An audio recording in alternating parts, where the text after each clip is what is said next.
This conversation is going to be about mindset and focus and how to control your attention.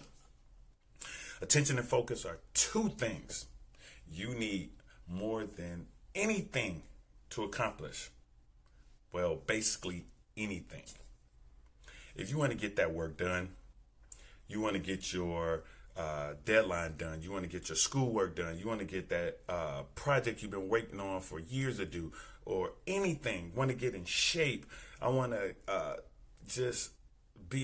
want to make a lot of money or whatever it is, anything that's meaningful to change your life, you're going to need to learn to sustain your attention long enough to put a dent in that situation.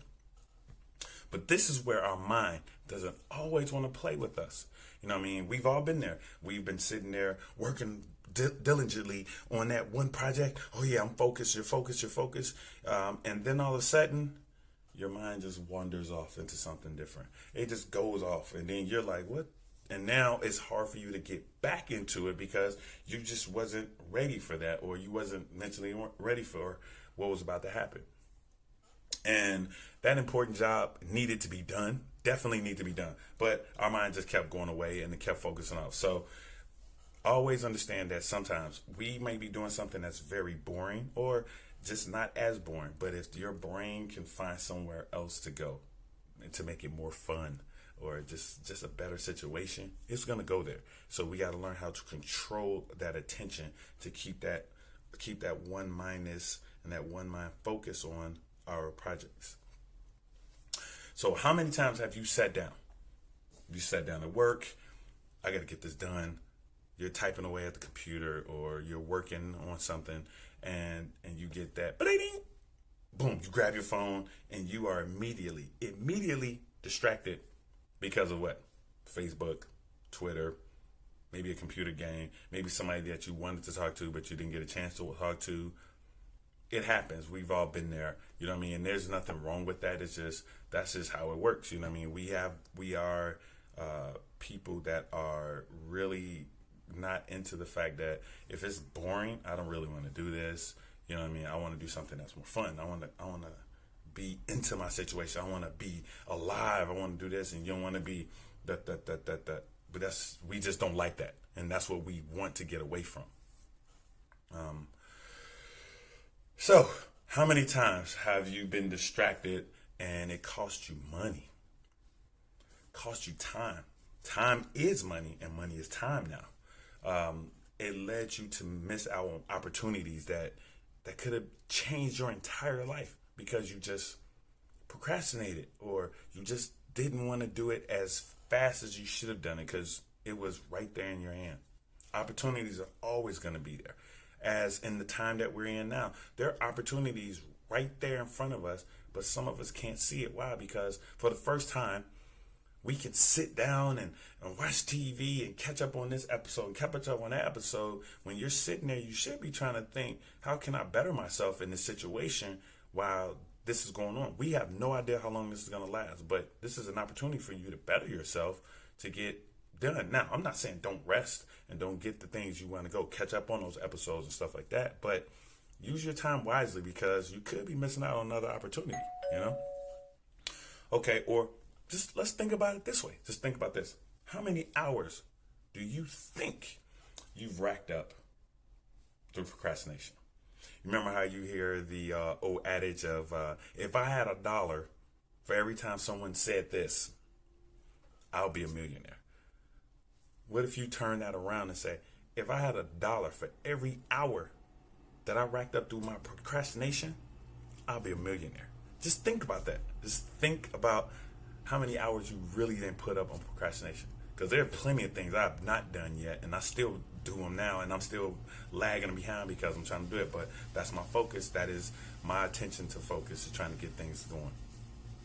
Or how much more productive that you think you could have been if you hadn't spent all your time on Messenger, Facebook, Instagram, on the computer games or whatever.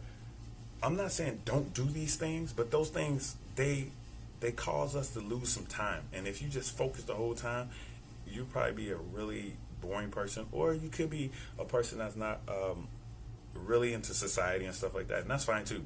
There are people that do that and they figure out the world's greatest things and stuff like that, but everybody's different. So, and that's it. But remember, this is just one example of why focus and concentration are important. But that's just one area that is affected. In reality, attention or their lack thereof is also responsible for the wealth of other things.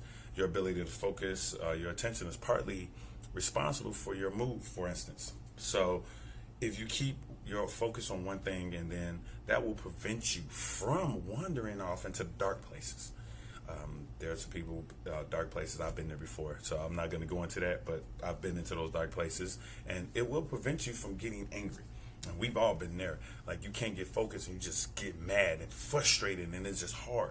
So that's how you know that attention is crucial, even when you're driving. Just think out if you're not paying attention.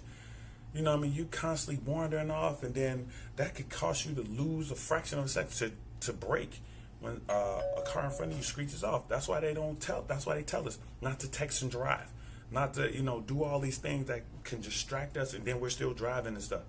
Because you can cause an accident. You can harm and injure other people because your attention is not on point. It's also crucial in conversations. Any relationship, friendship, businessship, whatever you want to call it, it's crucial in our conversations as well. If you want to be liked, if you want to influence other people, you have to be able to focus on what they're saying. And, and there are techniques that people use to keep that focus going. Like some people look at their lips. Some people just look at their lips and try to read their lips too. Also, by focusing on their lips, they're also seeing the lips move and they focusing on that. That's a great thing. So, focus and discipline are tightly related, especially in sports.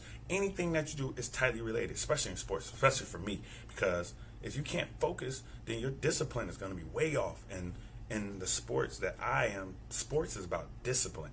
And if you can't have that discipline, then that focus, you got to get off the field. I tell people in a minute, get off my field, because you got to focus for that amount of time. We only have a certain amount of time. Get in, get off the field. Sometimes it's usually like 2 hours. I tell everybody, you got 2 hours. Get on the field, get off the field. Let's focus for 2 hours, be disciplined, and get it done. And be off the field and go on about your regular life. It all comes down to the ability to decide what your brain is going to do. It means making your mind, your body, and your emotions work for you. Work towards your goal rather against them. So in the next conversations we're going to have, I'm going to help you learn to get that monkey mind under control, that always wandering away, and focus. Let's get focused, everybody. Take care of each other. Peace.